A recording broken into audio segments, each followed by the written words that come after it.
So welcome back dear friends, welcome to our channel Onkar UPSC. तो आज हम अपनी जो पीवाईक्यू सीरीज है उसका प्रीलिम्स 2021 का पार्ट 3 शुरू करेंगे और क्वेश्चन नंबर 51 टू 75 कंप्लीट करेंगे, जितने भी पेंडिंग रहते हैं। ठीक है, तो फिर लेट्स बिगिन। तो पहला क्वेश्चन 51 क्या है यहाँ पे, कह रहा है कि how is perma culture farming different from conventional chemical farming. अब देखो यहाँ पे हमने एक चीज़ क्या सीखी थी, जब भी इस टाइप का क्वेश्चन बनेगा कि पर्मा कल्चर, अब हमें ये नहीं है पता है क्या है, लेकिन क्वेश्चन की लैंग्वेज पढ़ो। ये कन्वेंशनल फार्मिंग से कैसे है, तो इसका मतलब ये कुछ बेटर टेक्नोलॉजी होगी, क्योंकि यहाँ पे क्या है, कन्वेंशनल कन्वेंशनल मतलब लेगेसी जो पहले से चल रही। तो ये जो आई इसका मतलब ये क्या होगा, इससे कुछ अपग्रेडेड वर्जन होगा, लेटेस्ट टेक्नोलॉजी। तो इसका मतलब जो भी चीज़ इस पर्मा कल्चर को बेटर लाइट में दिखा रही होगी, पॉजिटिव लाइट में दिखा रही होगी, वो हमेशा क्या मानना है, ट्रू मानना है। और जो चीज़ इसको निगेटिव लाइट में दिखा रही होगी वो गलत मानना है। तो यही पीवाईक्यू का एल्गोरिदम हमने सीखा और यही फिर से लगेगा। कुछ नहीं होता है, साल दर साल वही चीज़ एल्गोरिदम लगानी होती है। ठीक है, तो हम क्वेश्चन को एक एक करके स्टेटमेंट को करते हैं। ठीक है, चलिए देखिए पहले स्टेटमेंट क्या है। कह रहा है कि जो पर्मा कल्चर फार्मिंग है ये डिस्करेज करता है मोनोकल्चर। तो मोनोकल्चर क्या होता है, एनवायरनमेंट के लिए खराब होता है। तो अगर ये इसको डिस्करेज कर रहा है तो ये तो अच्छी बात है। Permaculture discourage monoculture, but in conventional chemical farming monoculture are present dominant. तो यही तो बात है कि हमें ये सब नहीं चाहिए, मोनोकल्चर नहीं चाहिए। ठीक है, इससे सॉइल फर्टिलिटी कम होती है। तो पर्मा कल्चर इसको डिस्करेज कर रहा है तो ये तो अच्छी बात है, यानी ये स्टेटमेंट सही होना चाहिए। दूसरा पढ़ो, conventional chemical farming can cause increase in soil salinity. Conventional वाला खराब कर रहा है सॉइल को, तो ये तो अच्छी बात है। But the occurrence of such phenomenon is not observed in permaculture. तो ये तो और ही अच्छी बात हो गई कि लेटेस्ट टेक्नोलॉजी में ऐसी कोई चीज़ पा ही नहीं जा रही है। अब यहाँ पे आपको काउंटर इंट्यूटिवली नहीं सोचना, मैं बार बार क्या बोलता हूँ, यूपीएससी के एग्जाम में साइंस एंड टेक को चुनौती नहीं देनी है। ठीक है, अब आपको लग सकता है ये तो एक्सट्रीम एक्सट्रीम वाली बात, भूल जाओ। बार बार क्या बोलता हूँ, यूपीएससी के एग्जाम में साइंस एंड टेक को चुनौती नहीं देनी, तो उस हिसाब से ये भी सही। ठीक, नेक्स्ट। दो स्टेटमेंट अब तक सही लग रहे हैं, तीसरा पढ़ो। Conventional chemical farming is easily possible in semi arid but perma culture is not so easily possible. अब देखो ये लेटेस्ट टेक्नोलॉजी को निगेटिव लाइट में दिखा रहा है कि कुछ कुछ एरिया ऐसे हैं जहाँ पे कन्वेंशनल फार्मिंग तो पॉसिबल है, पर्मा कल्चर नहीं। तो फिर हम उस लेटेस्ट टेक्नोलॉजी को प्रमोट ही क्यों करेंगे, तो बस ये गलत, सिंपल लॉजिक है। ठीक है, next. Practice of mulching, mulching एक अच्छी चीज होती है। ठीक है, मल्चिंग तो अच्छी चीज है, is very important in perma culture farming but not necessary. तो बस ये सही हो गया। ये क्या है, पर्मा कल्चर में यूज हो रही मल्चिंग एक पॉजिटिव चीज है, जबकि ये केमिकल में नहीं यूज हो रही। आंसर क्या हो गया, 1 to 4। तो बस इसी लॉजिक से ये क्वेश्चन सॉल्व होते हैं। जो लेटेस्ट टेक्नोलॉजी उसको पॉजिटिव लाइट में दिखाया जाए तो सही, नेगेटिव लाइट में दिखाया जाए तो गलत। ठीक है, नेक्स्ट। अब नेक्स्ट क्वेश्चन देखते हैं, with reference to palm oil. अब देखो भाई ये लॉजिक मैं सिखा चुका हूँ, कुछ बच्चे तो अब सीख भी गए हैं, अलग से मैसेज करके कहते हैं कि सर मज़ा आ जाता है इसमें। जब भी विद रेफरेंस टू बात हो और तीन स्टेटमेंट दे रखे हैं, तो क्या सीखा आपने, कभी भी तीनों स्टेटमेंट सही नहीं होंगे तो सबसे पहले तो यही उड़ा दो। ठीक, ये कभी भी सही नहीं होगा। विद रेफरेंस टू दे रखा है, तीन स्टेटमेंट। अब यहाँ पे देखो, पाम ऑयल कैन भी, कैन तो हमेशा हमें पता है सही होता है, तो इसका मतलब 1 and 2 भी नहीं हो सकता। तो बस आंसर अब दो में बचा। अभी हमें क्वेश्चन पढ़ा भी नहीं है, हमें बस एल्गोरिदम से पता चल गया कि आंसर या तो ये होगा या ये होगा, 50-50।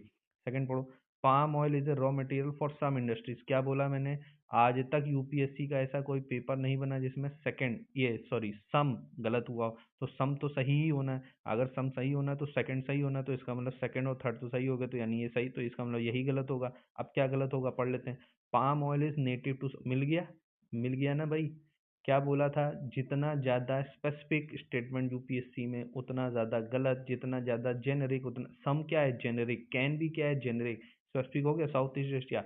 अब भाई जरूरी है पाम ऑयल अगर साउथ ईस्ट एशिया में, तो फिर हम ये इंडोनेशिया और मलेशिया से क्यों खरीदते हैं और हो सकता है इंडोनेशिया मलेशिया से खरीदते हैं लेकिन इसका ओरिजिन कहीं और रहा हो, अफ्रीका रहा हो, साउथ अमेरिका रहा हो, वहां भी तो ब्राजील की वो सब में वो अमेज़न फॉरेस्ट और वो सब है ना भाई। तो बोल दिया ना, नेटिव ही यहीं का, पैदा तो अब कहीं भी हो सकता है लेकिन ओरिजिन क्या था। अब जैसे आलू आज हम खाते हैं लेकिन वो देन तो पोर्चुगीज की है ना, टोमेटो आलू है ना ये सब। तो वही बात हो गई, ओरिजिन आप यूपीएससी के एग्जाम में नहीं निकाल सकते। और वैसे भी अगर उसको सही करना होता तो एशिया दे देता, इतना स्पेसिफिक साउथ ईस्ट एशिया क्यों कर दिया। ऑब्वियसली साफ साफ पता चल रहा, रेड फ्लैग गलत करने के लिए। ठीक है, सारे एल्गोरिदम वर्क कर रहे हैं, विद रेफरेंस से ये हटा दिया, कैन सही होता है, सम सही होता है, आंसर आ गया। ठीक है, नेक्स्ट। चलो नेक्स्ट क्वेश्चन देखो भाई। अब नेक्स्ट क्वेश्चन क्या कह रहा है, with reference to Indus rivers. देखो भाई, ये तो नॉलेज बेस्ड सिस्टम है कि 4 रिवर्स हैं और जो तीन है उनमें से एक जाके सीधे इंडस में गिरती है। देखो, आपको लगेगा कि ये एग्जाम कंडीशन में आपके लिए कुछ नया क्वेश्चन है। मैंने क्योंकि बहुत सारे पीसीएस के भी क्वेश्चन एनालाइज किए, घटना चक्र पीसीएस के लिए घटना चक्र आती उसमें मैंने पढ़ा है। ज्यादातर केस में देखो, अब ये तो तुक्केबाजी है, लेकिन कभी भी किसी एग्जाम में फंस जाओ और ऐसे ये चारों दे रखे हैं, रावी, झेलम, सतलज, चेनाब, हमेशा देखा गया है कि 80% ऑफ द केस में आंसर सतलज ही होता है। ना सिर्फ यूपीएससी के एग्जाम में, स्टेट पीसीएस के भी एग्जाम में। नॉलेज से बन पा रहा है तो ठीक है, नहीं तो कुछ लोग अब इसमें भी डायलेमा में थे कि पेपर होने के बाद तक इवन ज्योग्राफी के टीचर तक लड़ रहे थे कि ये होगा ये होगा। सिंपल रूल है, घटना चक्र में बहुत बार ये देखा जा चुका है, जब भी आंसर में लफड़ा होता है हमेशा आंसर सतलज ही होता है। सतलज मारिए, आगे बढ़ जाइए। पता है तो ठीक है, नहीं पता तो बात ही नहीं। ठीक, नेक्स्ट। अब विद रेफरेंस टू इंडिया, ये दिदवाना और ये सब देखो, बाकी किसी चीज़ों का तो आइडिया नहीं, लेकिन ये चीज़ देखो उसमें भी दे रखी है एनसीईआरटी ज्योग्राफी में, और ये चीज़ पीएमएफ आईएएस में दे रखी है कि दिदवाना से रिलेशन कहाँ पे है, ये राजस्थान में। ठीक है। अब क्योंकि राजस्थान में ये चीज़ है तो पड़ा है दिदवाना। अब राजस्थान में क्या होता है, पानी तो होता नहीं, पानी नहीं होता तो वहाँ पे सलाइन लेक्स होती है, ठीक है, due to paucity of water. तो बस इतने से बस कंफर्म करके ये आंसर निकाला जा सकता था। ठीक है, नेक्स्ट क्वेश्चन देखते हैं। चलिए नेक्स्ट क्वेश्चन देखते हैं। अब नेक्स्ट क्वेश्चन क्या है कि कंसिडर द फॉलोइंग रिवर्स। अब ये कौन सी रिवर्स हैं जो ईस्टर्न घाट से। अब देखिए, उस समय के हिसाब से ये क्वेश्चन टफ बन गया था। क्यों टफ बन गया था कि इनमें चारों रिवर्स में इतना तो पता है, ये जो सुवर्ण रेखा है ये बिल्कुल ही नॉर्थ की तरफ है। कहाँ, छोटा नागपुर प्लेटू से लेके ऊपर आसाम की तरफ, क्योंकि ब्रह्मपुत्रा के आसपास से ये निकलती है। ठीक है, बिल्कुल ही छोटा नागपुर प्लेटू से आसाम के इधर है। तो ये तो पता है ये बहुत ही ऊपर होता है, ईस्टर्न घाट तो नहीं है। तो 3 को अगर हम एग्जाम में इजिली काटते हैं तो ये हो गया। तो इससे ये पता चल गया 2 तो है ही, तो नागावली हो गया। अब वंशाधारा और ब्राह्मणी में लेके कन्फ्यूजन रहता है। अब इसके लिए भाई इतना घुस घुस के कोई ट्रिब्यूटरी नहीं पड़ता है। ऑब्वियसली एग्जाम के बाद तो भाई पता चल ही गया था कि इसका आंसर वो है, तो उसको ऐसे ही याद किया था कि जितनी भी धाराएं हैं वो बह जाती हैं ईस्टर्न घाट्स में जाके, क्योंकि ईस्टर्न घाट्स में जाके डेल्टा बनता है, आपको पता है। ठीक है, तो वहां पे तो सब जाके बह जाती हैं। बट एग्जाम कंडीशन में ये है कि इतना तो पता होना चाहिए कि सुबर्ण रेखा बिल्कुल ही टॉप पे नॉर्थ में, और 50-50 में आ जाना चाहिए, और उसके बाद आपको रिस्क लेना पड़ेगा। ठीक है, जो है वो है एज इट इज। अब मैं ये नहीं कह सकता हूँ कि आपको एक एक रिवर पता होनी चाहिए, भाई वो नहीं पॉसिबल होता है। देखो, कहने वाले कह देंगे, बात अलग है, लेकिन 50-50 तक आ जाना चाहिए। ठीक है, नेक्स्ट। अब नेक्स्ट क्वेश्चन देखिए। अब देखिए, ये क्वेश्चन भी यार अगर इतना पढ़ने के बाद मुझसे आप गलत कर रहे हो तो फिर कोई मतलब नहीं बनता। क्या बताने की भी ज़रूरत है इस क्वेश्चन को, क्या आपको बताने की ज़रूरत है? सबसे पहले सारे एल्गोरिदम एक लाइन से देखो। मैंने क्या बताया था कि जब भी ये इवन ऑप्शन है, 1 and 2, 2 and 3, 1 and 3, तो 3 इवन ऑप्शन है तो 75% तो ये सही है और एक ऑड। तो ऐसे में क्या होता है, इवन सही, तो 3 तो हो नहीं सकते, पहला एल्गोरिदम। ठीक, एक बात। दूसरी बात, ऑर्गेनाइजेशन हमेशा क्या होती है, गलत। तो ग्लोबल ओशियन कमीशन ये क्या है, ग्रांट करता है लाइसेंस फॉर सीबेट, तो हो सकता है कोई और हो सकता है यूएन क्लॉस हो, बहुत सारी यूएन के भी तो होती हैं। तो बात समझ रहे हो, मुझे नहीं पता यूएन क्लॉस ही है कि नहीं, लेकिन ऑर्गेनाइजेशन तो बहुत, और ऑर्गेनाइजेशन यूपीएससी हमेशा क्या बताता है, गलत। तो पहला तो यही रेड फ्लैग मिल गया कि 1 गलत रहा होगा। तो अगर 1 गलत रहा होगा तो इसका मतलब इसको क्या हो सकता है, 1 को काट दो। 1 को काट दिया तो ये गलत, ये गलत, ये गलत, एक बात। दूसरी बात, ये नहीं पता। इधर आइए, इस स्टेटमेंट को पढ़िए, ध्यान से पढ़िएगा। और इतना तो अब तक आप एल्गोरिदम सीख गए हो कि इस स्टेटमेंट को ध्यान से पढ़ो। Rare earth minerals are present in sea floor in international waters. अब इस स्टेटमेंट को एग्जाम कंडीशन में आप गलत बना सकते हो। क्या बोल रहा है, रेयर अर्थ मिनरल्स प्रेजेंट हैं सी फ्लोर में इंटरनेशनल वाटर। अब आप बताओ, पूरी दुनिया आपने घूम लिया, इंडियन ओशन घूम लिया, पैसिफिक ओशन घूम लिया, अटलांटिक ओशन, सब कुछ ही ढूंढ लिया, आर्टिक और एंटार्क्टिक। क्या पूरी दुनिया के इंटरनेशनल वाटर में कहीं भी, मैं ये भी नहीं कह रहा हूँ 100%, 200%, 500%, 50, 1%, एक भी नहीं छोड़ो, 0.1% क्या आपको रेयर अर्थ मिनरल्स नहीं मिलेंगे? क्या नहीं मिलेंगे? अब ध्यान से इस स्टेटमेंट को फिर पढ़ो। रेयर अर्थ मिनरल्स प्रेजेंट है बस सी फ्लोर पे, इंटरनेशनल वाटर। किसी इंटरनेशनल वाटर में कुछ मात्रा में तो होगा मेरे भाई। ऐसा कैसे हो सकता है कि इस स्टेटमेंट को आप एग्जाम कंडीशन, तो ये तो कभी गलत नहीं हो सकता। ये लर्निंग है, सीखने वाली चीज। एक बात, इधर आओ। India has received licence for sea bed mineral exploration. अब हो सकता है कि इंडिया को ना मिला होता, लेकिन इतना सब आप सीख चुके हो कि तीनों गलत, तीनों सही होंगे नहीं। ये पता है ऑर्गेनाइजेशन गलत, तो ये हो सकता है कि ये एक फैक्ट है। हो सकता है गलत हो सकता है, लेकिन ये ज्यादा बड़ा फैक्ट है। यूपीएससी का एल्गोरिदम क्या कहता है कि एल्गोरिदम कहता है ऑर्गेनाइजेशन गलत, तो उस हिसाब से आंसर क्या जाना चाहिए, ये। ठीक, लेकिन ये लर्निंग है, ये पता ही होना चाहिए स्टेटमेंट पढ़ के कि ये कभी गलत एग्जाम में नहीं बन सकता और ये कभी सही एग्जाम में नहीं बन सकता है। ठीक है, नेक्स्ट। अब देखो भाई, ये तो मैंने 2020 में भी जब दो क्वेश्चन आ गए थे, चीख चीख के कहा था यूपीएससी के एग्जामिनर का दिल तीन चीज़ों पे ही आता है, एक तो शुगर केन पे आता है, एक कॉटन पे आता है, एक वाटर पे आता है। बाकी सब तो भाई ये तो पता ही है, रेड ग्राम, मिलेट, इलेट, इनको तो सरकार खुद ही प्रमोट कर रही है। क्यों? वाटर कंजम्पशन कम है इसीलिए तो प्रमोट कर रही है ना भाई। शुगर केन हमें पता है बहुत ही ज़्यादा वाटर इंटेंसिव, बोला भी जाता है कि यूपी में नहीं करना चाहिए, लेकिन कॉलोनियल एनालिसिस चल रहा है, आज तक चल रहा है, तो बस इसीलिए है। तो देख लो इस तरीके से थीम रिपीट होती है। अब देखो जहाँ एल्गोरिदम काम नहीं करेंगे वो भी मैं बता दूंगा। ये वो क्वेश्चन है जहाँ पे एल्गोरिदम काम नहीं करेगी, ठीक है। यहाँ पे नॉलेज काम आएगी। अब ये question as it is static की नॉलेज से ज्योग्राफी तो वैसे तो आपको आना चाहिए, लेकिन ध्यान से पढ़ो। यहाँ पे कहीं लिखा है कि ये मतलब ट्रॉपिकल जोन में western section of the oceans are warmer than the eastern section, बोल दिया ना। कंपैरिजन है warmer than the eastern section. यहाँ पे पढ़ो, यहाँ पे क्या कह रहा है, make the eastern section of the oceans warmer than, तो दो सिमिलर साउंडिंग स्टेटमेंट्स हैं। यहाँ भी कह रहा है वार्मर देन, वार्मर देन। अब ऐसे में क्या होता है, यूपीएससी का एग्जामिनर दोनों एक साथ सही नहीं बनाता, दोनों एक साथ गलत नहीं बनाता है, एक सही एक गलत बनाता है। लेकिन इस क्वेश्चन में दोनों सही है। अब इसी पेपर में सेम एल्गोरिदम को हम सही होते भी देखेंगे, ठीक है। तो एक बार गलत हो गया तो इसीलिए इस पेपर की कट ऑफ नीचे चली गई थी, मैंने बोला था ना 83 के समथिंग चली गई, इसीलिए कि एल्गोरिदम बार बार वायलेट होगा। तो आपको काउंटर इंट्यूटिवली वहाँ एग्जाम कंडीशन में नहीं सोचना, एल्गोरिदम अगर वायलेट होगा तो कट ऑफ भी नीचे आएगी। वैसे इस क्वेश्चन को नॉलेज से बनाया जा सकता है, मैंने भी बना दिया था एग्जाम में, क्योंकि भाई ये तो सिंपल ज्योग्राफी के फैक्ट हैं। नहीं पता तो कोई दिक्कत नहीं, आपकी कट ऑफ नहीं रुकने वाली है, ठीक है। तो जहाँ वायलेट होगा, मैं ये नहीं कहूंगा कि भाई ऐसी ऐसी बात है, हो जाता है एग्जाम के प्रेशर में यार, सब लोग बड़े बड़े वहां जाके ढेर होने लगते हैं, ठीक है। Next question. हाँ भाई, अब ये टाइप का क्वेश्चन आप मुझसे पढ़ने के बाद कभी गलत नहीं कर सकते हो, ठीक है। फिर ये क्वेश्चन भी अगर गलत करोगे तो दिक्कत है, ये नहीं इसके बाद वाले। अब ध्यान से देखो, यहाँ क्या कह रहा है, एक ऑर्गेनाइजेशन। अब हमें पता ऑर्गेनाइजेशन क्या होती है, गलत। लेकिन नीचे आओ, यहाँ पे भी ऑर्गेनाइजेशन, तो ये भी गलत। यहाँ यहाँ भी ऑर्गेनाइजेशन, तो इसका मतलब तीन तीन स्टेटमेंट गलत, तो ऐसा तो कोई ऑप्शन ही नहीं। नीचे आओ, 1 2 1 2 3 1 2 3। तो अब ये पता चल गया कि इस पेपर में इस क्वेश्चन में एल्गोरिदम नहीं लगेगी। तो जब पता ही चल गया कि क्वेश्चन में एल्गोरिदम नहीं लगेगी, तो फिर बेटर क्या है, ऐसे क्वेश्चन को स्किप कर देना। बात समझ रहे हो? बहुत ही ज़्यादा बनाने जाओगे तो यहाँ पे देखो दिख रहेगा आपको कि ये लिखा है कि ये जो ऑर्गेनाइजेशन है, यहाँ पे लिखा है India is one of the research, तो ये तो सही है।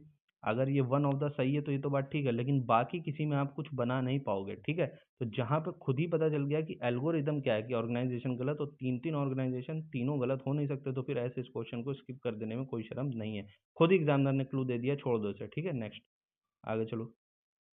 हाँ भाई, अब ये तो देखो एज इट इज़ जो उसमें भी दिया है, एनसीईआरटी में, पीएमएफआईएस में भी दिया, और तो मुझे कुछ ज़्यादा याद नहीं रहता। मुझे ये पता है कि कैनोपी, ये जो वर्ड है ना कैनोपी, ये साफ साफ यही सबसे बड़ा मेरा हिंट था, और मुझे याद ही है। अब देखो जब भी आप किसी टॉपिक के बारे में पढ़ते हो तो कीवर्ड्स अपने डॉक्यूमेंट में हाईलाइट कर देते हो। मैं जब भी एनवायरनमेंट का शो करूंगा उसमें भी स्ट्रेटजी वीडियो तो बता दूंगा कि इस तरीके से वो रिवीजन किया जाता है या नोट्स बनाए जाते हैं। उसमें ज़्यादा नोट मेकिंग काम नहीं, उसी में हाईलाइट कर दो। तो वहीं से पता चल गया था ये ट्रॉपिकल रेन फॉरेस्ट है, ठीक है।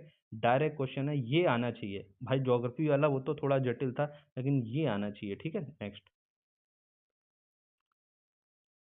हाँ भाई, अब ये क्वेश्चन में सारे एल्गोरिदम लगेंगे, और यहाँ पे एक सरप्राइज भी है, ठीक है। अब सरप्राइज क्या है मैं बाद में बताऊंगा। क्वेश्चन पढ़िए पहले। कह रहा वेजिटेशन ऑफ सवाना, ये बात ध्यान रखना, सवाना ग्रासलैंड, ठीक है। Vegetation with scattered small trees, ठीक है, स्मॉल ट्रीज हैं, नो ट्रीज, एक्सटेंसिव एरियाज हैं, नो ट्रीज, स्मॉल ट्रीज हैं या फिर नो ट्रीज हैं, ठीक है। एक बात, the forest development in such area generally kept in check by one और more combination of some condition, which of the following are condition, ठीक है। तो यहाँ पे ऐसी ऐसी परिस्थितियां हैं और यहाँ फॉरेस्ट कंडीशन चेक में रखा जाता है। अब एल्गोरिदम क्या था, एल्गोरिदम क्या पढ़ा था कि जब भी पांच स्टेटमेंट होंगे ऐसे, तो उनमें पांच में कितने की प्रोबेबिलिटी होती है, तीन। बताने की जरूरत तो नहीं। अब हमें कुछ नहीं पता, तो ये दो देखते ही सबसे पहले क्या करो, उड़ा दो, ठीक, उड़ा दिया। अब देखो ध्यान से देखना, पांच स्टेटमेंट है, दो वाले, सॉरी, पांच स्टेटमेंट हैं, दो वाले उड़ा दो, उड़ा दिए। अब या तो आंसर सी में होगा या डी में, और दोनों में तीन कॉमन है, तीन को पढ़ने की भी जरूरत नहीं। लो, इतना आंसर हमारा सॉल्व हो गया। अब हमें या तो ये पता हो, ये पता हो, ये पता हो। अब अब प्यारे भाइयों और बहनों, ये बात समझ लो, ये क्वेश्चन के दो आंसर, इसका आंसर तो वैसे एल्गोरिदम के हिसाब से सी या डी होना चाहिए, अब इतना 50-50 में आ गया, इसका आंसर सी है। अब मुझे सी कैसे पता था एग्जाम में, क्योंकि ये क्वेश्चन एक पीवाईक्यू है, ठीक।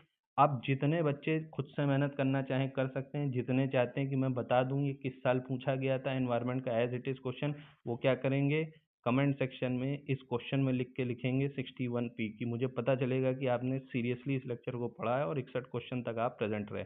उन सारे बच्चे कमेंट सेक्शन में क्या लिखेंगे 61P, तो मैं वो भी मेहनत आपकी बचा दूंगा देख के कि ये बता दूंगा कि किस साल के PYQ से उठ के आया है। उस PYQ में 3 ऑप्शन थे और 3 में से 2 सही, जो 2 वाले जो थे कि कौन से सही ऑप्शन थे, वो क्या था, एक था फायर, एक तो फायर होता है कारण इसका, एक होता है सीजनल रेनफॉल। तो मुझे भी आत्मज्ञान नहीं आ गया था, इतना पढ़ के कोई नहीं जाता PYQ, लेकिन मैं भी करके जाता हूँ, 28 साल के पूरे किए थे, तो मुझे पता था 2 और 4 तो सही, 2 और 4 तो एक ही ऑप्शन में। फिर उसके अलावा एल्गोरिदम, एल्गोरिदम से भी पता चल गया था 5 में 3 सही होना, तो फिर श्योर शॉर्ट ये तरीके से आंसर बन गया था। तो यही आपको भी करना होता है, एल्गोरिदम PYQ उसकी नॉलेज से ही क्वेश्चन बन जाते हैं। ठीक है, तो क्या करना है आपको 61P ध्यान रखना है इस क्वेश्चन में। नेक्स्ट, हाँ भाई नेक्स्ट। अब देखो आ गया भाई, विद रेफरेंस टू वाटर वाला आ गया, तो दोनों स्टेटमेंट सही नहीं होंगे, एक सही एक गलत। एक बात, दूसरी बात क्या बोला था यहाँ पे देखो, यहाँ कह रहा है कि मोर देन, यहाँ पे भी कह रहा है मोर देन, तो पीछे एल्गोरिदम नहीं चला, यहाँ एल्गोरिदम फिर से लगाते हैं, तो इसका मतलब दोनों सही दोनों नहीं। ठीक, या तो दोनों सही, वही बात, दोनों एक साथ सही नहीं हो सकते, दोनों एक साथ गलत नहीं हो सकते। अब पढ़ लो क्या लिखा है, amount of water in rivers and lakes is more than the amount of ground water. भाई अगर रिवर और लेक में इतना ही होता तो ग्राउंड वाटर के लिए सरकार परेशान क्यों, जल जीवन मिशन और इतना सब नेशनल वो सब क्यों कर रही है, इतने सारे मिशन जो चला रही है, 60-60 हज़ार करोड़ रुपया, इतना ही रिवर से अगर पानी मिलना होता तो ये तो मतलब कॉमन सेंस से भी आप काट सकते हो, तो पहला काट दो, बी सही है, काम खत्म। ठीक, वैसे भी हमारे ये बात ध्यान रखना, जो ये आइस कैप और ग्लेशियर्स होते हैं, इनमें मोर देन 60% ऑफ वाटर तो इसी में होता है, तो सबसे ज़्यादा इसमें होता है, फिर सेकंड नंबर पे ग्राउंड वाटर में होता है, बाकी सब सबसे नीचे आते हैं। एल्गोरिदम मोर इंपॉर्टेंट हमारी काम कर रही है, यहाँ पे भी देखो दो कंपैरिजन वाले मोर देन दोनों सही नहीं होंगे, दोनों गलत नहीं होंगे, कोई एक सही कोई एक गलत, सही हो गया। ठीक, 50-50 आ गया। अब यहाँ एल्गोरिदम वर्क करने लगा, अभी आगे फिर करेगा। ठीक है, नेक्स्ट। हाँ भाई, फिर से 5 स्टेटमेंट बेस्ड करना है। क्या करना है, क्या सिखाया था मैंने, मान लो कुछ नहीं पता है हमें, 5 स्टेटमेंट बेस्ड क्वेश्चन में क्या होता है, सबसे पहला काम, 4 वाले ये दे रखा है, काट दो, ये वाले काट दो। अब इन दोनों में सही कौन सा है, 4, तो 4 पे तो शक करना ही नहीं, 4 तो सही ही है। और 4 है क्या, इंडिया एक्सपोर्ट करता है tamarind and seeds of moringa, क्या है हमें नहीं पता, मोरिंगा क्या है, टैमरिंड क्या है, नहीं पता भैया। 1 ग्राम भी अगर एक्सपोर्ट कर देगा तो ये तो सही होगा, किसी को तो करता ही होगा, भूटान, बांग्लादेश, बगल वाले म्यांमार, कहीं तो कुछ करता ही होगा, तो फिर वैसे भी ये स्टेटमेंट गलत नहीं होना था, कॉमन सेंस है भी, लेकिन हमें पता ये सही है। अब हमें वन, अच्छा 2 है ही नहीं ऑप्शन में, तो यानी 2 तो गलत ही है, 2 को तो ध्यान ही नहीं देना है उसको, ठीक, भूल जाओ।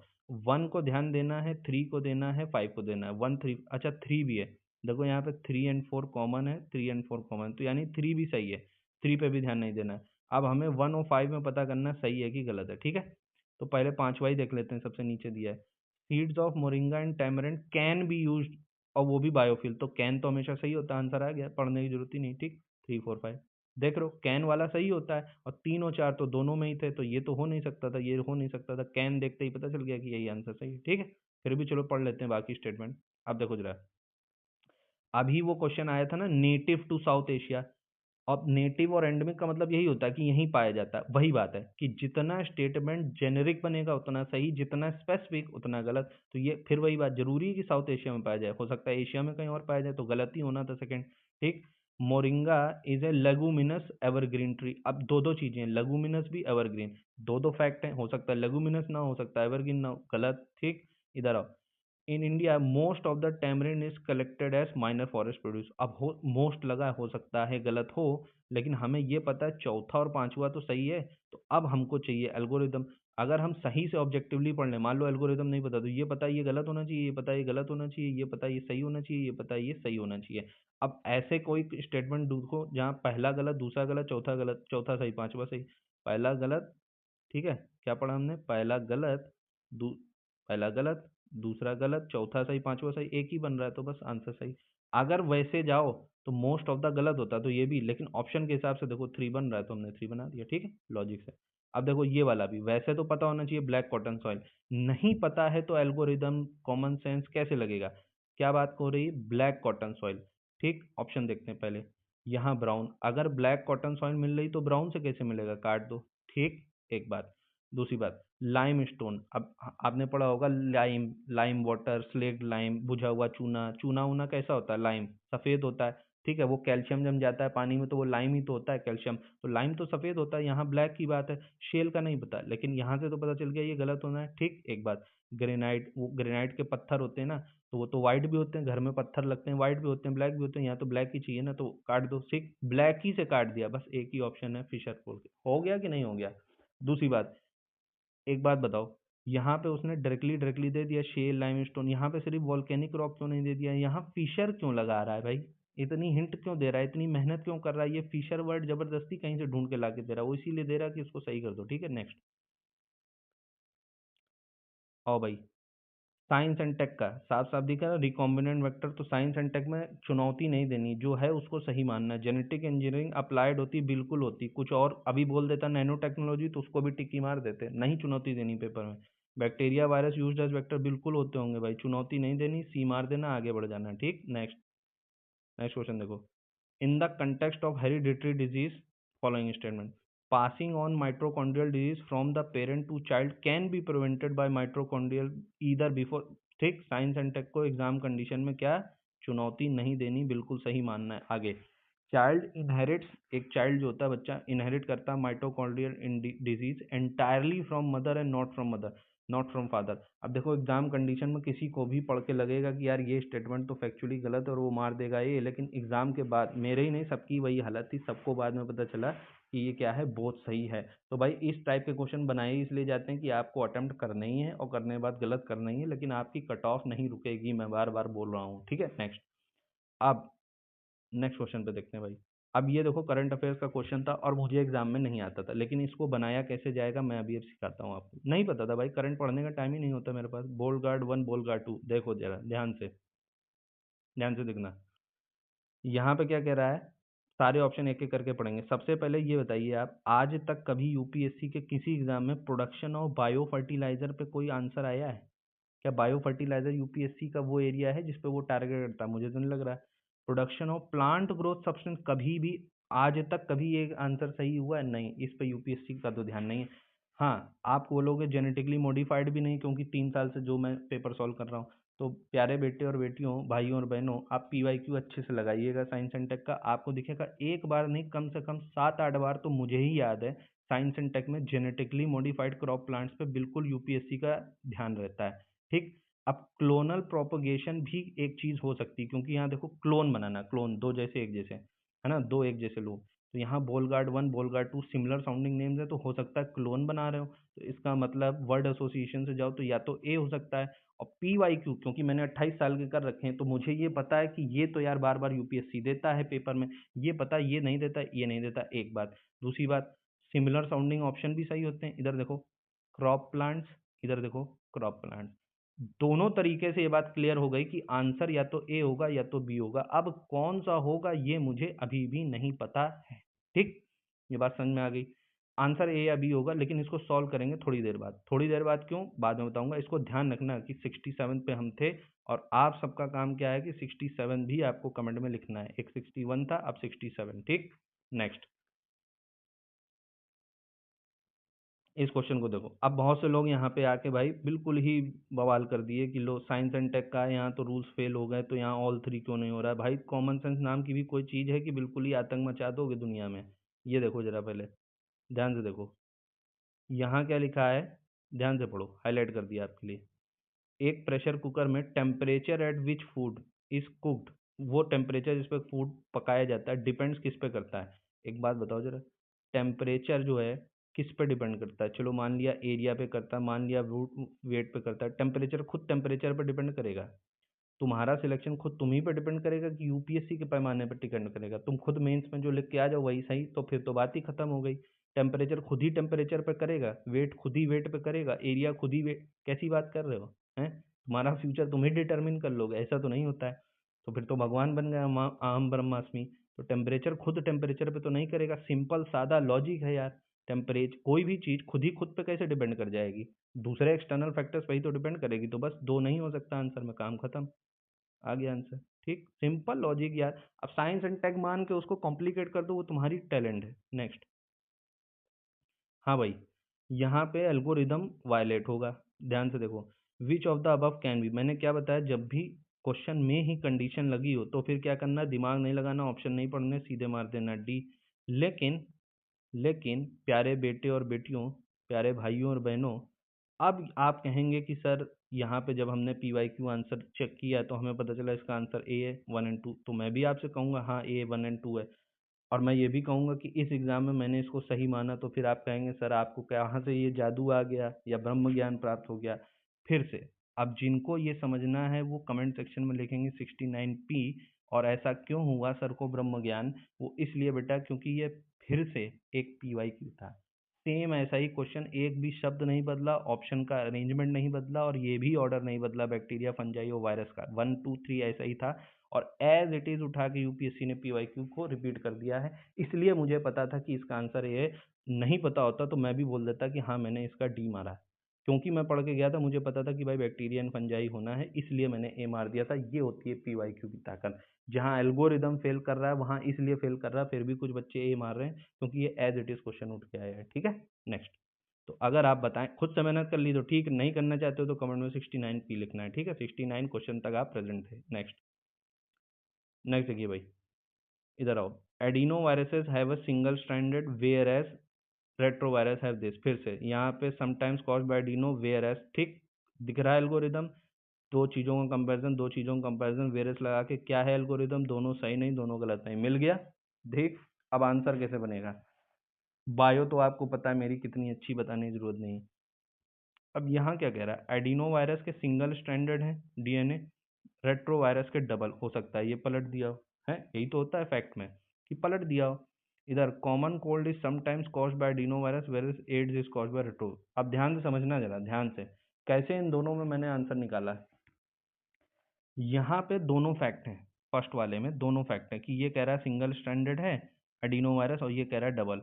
यहाँ पे दोनों फैक्ट नहीं है, यहाँ पे कॉमन कोल्ड क्या लिखा है, सम टाइम, क्या बोला था, सम वाला जो क्वेश्चन है आज तक यूपीएससी के इतिहास में कभी गलत नहीं हुआ, तो अगर सम वाला गलत नहीं हुआ तो यानी ये तो सही रहा होगा। तो जब इसका ट्रेंड क्या होता है वीआरएस में कि ये वाली चीजें पलट देती हैं, हो सकता है रेट्रो वायरस सिंगल रहा हो, ये यहाँ से रहा हो, लेकिन यहाँ पे वो पलटने का स्कोप ही नहीं दिया यूपीएससी के एग्जामिनर ने। भाई यहाँ भी ऐसा कुछ बना देता, बोल देता common cold is caused by adeno virus, यहाँ सम टाइम क्यों लगा है, वो आपको समझाने के लिए बनाया है, वो उसका एल्गोरिदम है, वो आपका काम आसान कर रहा है। इसका मतलब यूपीएससी आपकी नॉलेज चेक ही नहीं कर रहा है, ये देख रहा है कि आपको एल्गोरिदम आता है कि नहीं, आंसर हो गया, मिल गए फ्री का नंबर। अब 2 बार ये एल्गोरिदम से क्वेश्चन सही हुआ, एक बार गलत हुआ, ठीक, तो ये है एल्गोरिदम की पावर। ठीक है, नेक्स्ट, नेक्स्ट क्वेश्चन देखते हैं भाई। अब ये क्वेश्चन तो देखो छोड़ने के लिए बना है भाई, ये साइंस बैकग्राउंड है तो ठीक है, और मेरा तो केमिस्ट्री तो ठीक है, नहीं तो फिर ये क्वेश्चन सॉल्व नहीं हो सकता। क्या water can dissolve more substance than any other, क्यों। अब भाई देखो वाटर ये होता है, वाटर डिजोल्व क्यों हो जाता है ज़्यादातर सब्सटेंस में, क्योंकि इसका बायपोलर नेचर होता है। ये कैसे टूटता है, H+ और OH आयन में। ठीक है, तो बस यही इसका आंसर है, पता है तो पता है, नहीं पता है तो भाई छोड़ देना, कोई शर्म नहीं है ऐसे क्वेश्चन में। ठीक है, नेक्स्ट, इधर आइए।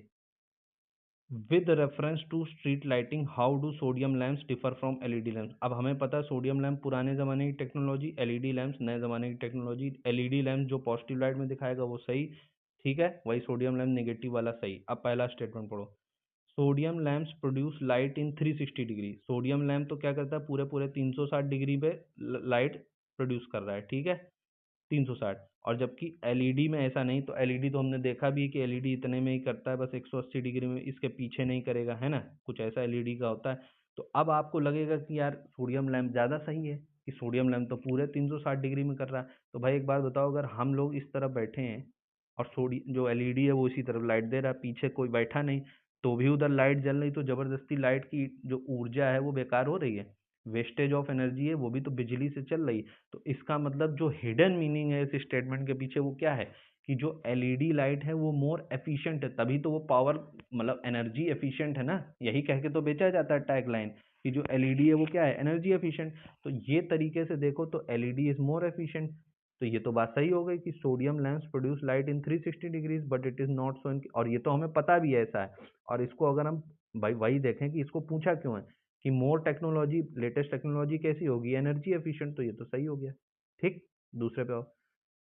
As street lights sodium light, as street light के तौर पे sodium lights lamps have longer life span than LED. भाई ऐसा होता तो फिर एलईडी को लाए क्यों होते, ये तो एलईडी को निगेटिव लाइट में दिखा रहा है ना, जबकि एलईडी पॉजिटिव लेटेस्ट टेक्नोलॉजी है। और ये क्या कर रहा है, कह रहा है कि सोडियम लैंप की ज़्यादा लाइफ होती तो इसको काट दो। तो अभी तक हमें दो चीज़ें पता चल गई, क्या कि पहला सही होगा दूसरा गलत। देखते हैं क्या इसके बेसिस पे क्वेश्चन सॉल्व हो पाएगा। पहला सही दूसरा गलत, तो दूसरे को काटो पहले, तो सेकंड को काट दो, ये खत्म ये खत्म, पहला सही, लो क्वेश्चन सॉल्व हो गया। तीसरे को पढ़ना भी नहीं पड़ा, हो गया। क्या करना है, पॉजिटिव लाइट में दिखा रहा है टेक्नोलॉजी तो सही, निगेटिव लाइट में दिखा रहा है तो गलत। अब हैविंग सेड दैट, अब इस क्वेश्चन को एक हाइट साइड बायस के साथ सॉल्व किया गया है, ठीक है। मैं बता दूं एग्जाम कंडीशन में मुझसे भी ये क्वेश्चन सॉल्व नहीं हुआ था और जल्दी जल्दी में यही लगा यार ये तो बेटर है, ये तो 360 डिग्री में दे रहा है, ये तो नहीं दे पा रहा है, तो पहला भी गलत होगा दूसरा भी गलत होगा। और मैंने क्या किया, 3 मार दिया और ये गलत हो गया।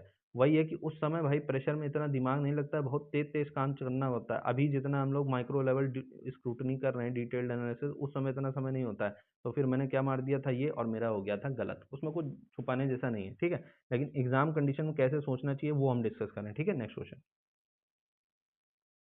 हाँ भाई, टर्म एज टू, अभी एज टू। अब ये भी एक करंट अफेयर्स बेस्ड क्वेश्चन था, और जैसा कि आपको पता ही है मुझे करंट अफेयर्स नहीं पता था क्योंकि पढ़ने का समय नहीं रहता था, ठीक है। अब एज टू को कैसे बनाएंगे भाई, नहीं पता। देखो यहाँ पे ऑप्शन देखो, radio collar for wild life tracking, कभी यूपीएससी के पेपर में ऐसा ऑप्शन सही हुआ है, नहीं। ठीक, इधर आओ, development of India's own satellite, तो ये तो नाविक था, तो ये तो भूल ही जाओ, ये तो हो नहीं सकता। अब दो बचे, स्प्रेड ऑफ वायरल डिजीज, तो हाँ इन चीजों पे तो यूपीएससी को पसंद है, एक तो कलेश पसंद है इंटरनेशनल रिलेशन में, और वायरल डिजीज, या genes introduced in genetically modified plants, ठीक, ये दो। तो अभी तक हमारा दो ऑप्शन पे आके बात रुक गई, इधर ए और डी। अब थोड़ी देर जरा रुके रहो, मैंने कहा था एक क्वेश्चन पे अभी लौट के आएंगे, ध्यान रखना ये दो ऑप्शन, ठीक। अब अभी थोड़ी देर पहले,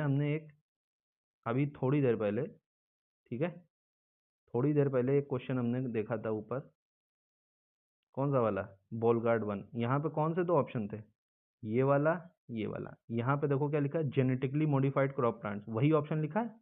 नीचे आओ, इधर आओ, जेनेटिकली मॉडिफाइड क्रॉप प्लांट्स दिख रहा है कुछ, जेनेटिकली मॉडिफाइड क्रॉप प्लांट्स दिख रहा है।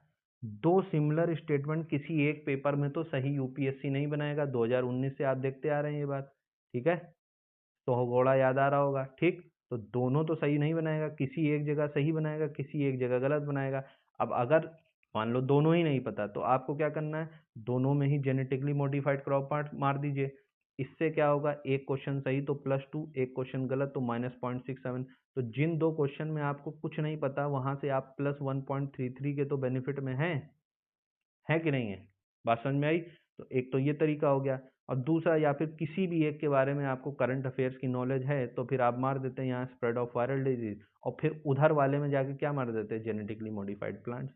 बात समझ में आई, क्लियर हो गई बात। यहाँ पे भी जेनेटिकली मॉडिफाइड, यहाँ पे भी जेनेटिकली मॉडिफाइड, तो हो गया बात। अब ये होती है पावर ऑफ एल्गोरिदम। ये जब आप समझ जाएंगे और अपने पेपर में बैठेंगे तो आपको दिखेगा कि सेम चीज 2023 के पेपर में दो दो बार लग रही, दो दो बार, ठीक। तो वही इतने टफ पेपर में भी दो बार सिर्फ एल्गोरिदम से सवाल बन रहे हैं, जहां कट ऑफ 74 तक पहुंच गई है। तो बस यही चीज ऑब्जर्व करने वाली है, ठीक है। नेक्स्ट देखो भाई, ये तो भाई हार्ड कोर, पता नहीं इस बार केमिस्ट्री का ही पेपर बनाने के मूड में था यूपीएससी, तो आप नहीं कर सकते। पता है तो पता, नहीं पता तो नहीं पता, इसका पॉलीकार्बोनेट होता है, ठीक है।